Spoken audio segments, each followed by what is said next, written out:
घर में इन चीज़ों का अचानक से दिखना हो सकता है पितरों की उपस्थिति का संकेत। श्राद्ध पक्ष का पूरा समय पूर्वजों को समर्पित होता है। ऐसे में यदि आप इस दौरान उनकी शांति के लिए और उन्हें प्रसन्न करने के लिए कोई उपाय आजमाती हैं तो घर में भी समृद्धि बनी रहती है। पितर पक्ष का समय ऐसा माना जाता है जो हमारे पूर्वजों को समर्पित होता है। इस दौरान हमारे पूर्वज धरती पर आते हैं और अपना आशीर्वाद अपने वंशजों को देते हैं। इसे श्राद्ध पक्ष के रूप में भी जाना जाता है। 16 दिनों की अवधि ऐसी होती है जो किसी भी पूर्वजों या पितरों के सम्मान और श्रद्धांजलि देने के लिए समर्पित होती है। मान्यता है कि 16 दिनों में पूर्वज हमारे आसपास ही होते हैं। इसी वजह से उनकी आत्मा की शांति के लिए उन्हें जल तर्पण किया जाता है। इस दौरान पूर्वज किसी भी रूप में आपके आसपास आ सकते हैं और यदि आप उनकी शांति के लिए सही उपाय नहीं करते हैं तो वो नाराज होकर वापस चले जाते हैं, जिससे आपके घर में पितृदोष हो सकता है और बनते काम बिगड़ सकते हैं। इस पूरी अवधि में लोग घर में कई तरह के ज्योतिष उपाय का पालन करते हैं और पूर्वजों के निमित्त ब्राह्मणों को भोजन कराते हैं। आज जाने कि आपके घर में ऐसी कौन सी चीज़ें हैं जो आपके घर में पितरों की उपस्थिति दिखाते हैं। घर में पीपल के पौधे का निकलना देता है ये संकेत। यदि आपके घर में अचानक से पीपल का पौधा निकल आए तो ये आपके घर में पितरों की उपस्थिति की वजह से भी हो सकता है।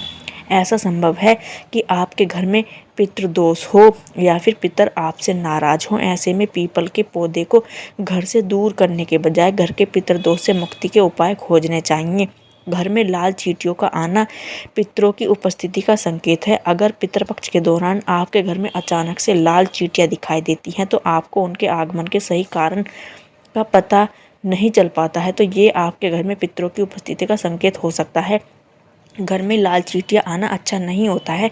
ऐसे में आपके लिए ज़रूरी है कि सबसे पहले चींटियों के आने का कारण और स्रोत पता करें और उनके आसपास आटा डालें। इससे आपके पितरों को शांति मिलती है। अगर आप चींटियों को घर से बाहर करना भी चाहती हैं तो कोशिश करें कि उन्हें मारने के बजाय अन्य उपायों से घर से बाहर निकालें। हरी भरी तुलसी का अचानक सूख जाना। यूँ तो तुलसी कई बार ज़्यादा जल डाल देने की वजह से या मौसम ख़राब हो जाने की वजह से भी सूख जाती है, लेकिन अगर इनमें से कोई भी ऐसा कारण नहीं है और उसके बावजूद भी बार बार आपकी तुलसी का पौधा सूख रहा है तो ये हो सकता है आपके घर में नकारात्मक ऊर्जा हो। आपके घर में पितरों की नाराज़गी का ये खास संकेत होता है। तो इन उपायों को ज़रूर देखें, इन खास संकेतों को ज़रूर अपनाएं।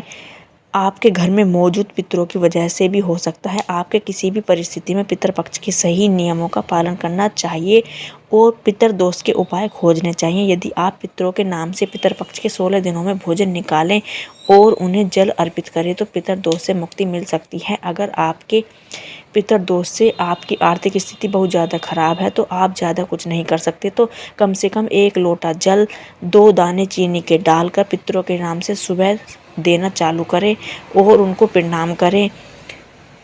और यदि आप संभव हो तो शिव मंदिर जाएं।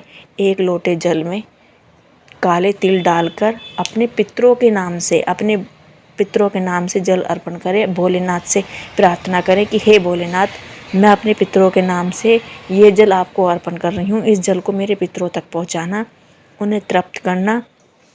पितरों के नाम से नाम जप करें। अपने आराध्य देव का नाम लेकर नाम जप करें और उस नाम का फल अपने पितरों को प्रदान करें कि हे प्रभु, मेरे इस नाम जप का फल मेरे पितरों को प्रदान करें, जिससे वो तृप्त हों। तो देखना आपके भी जीवन में मंगल होना शुरू हो जाएगा।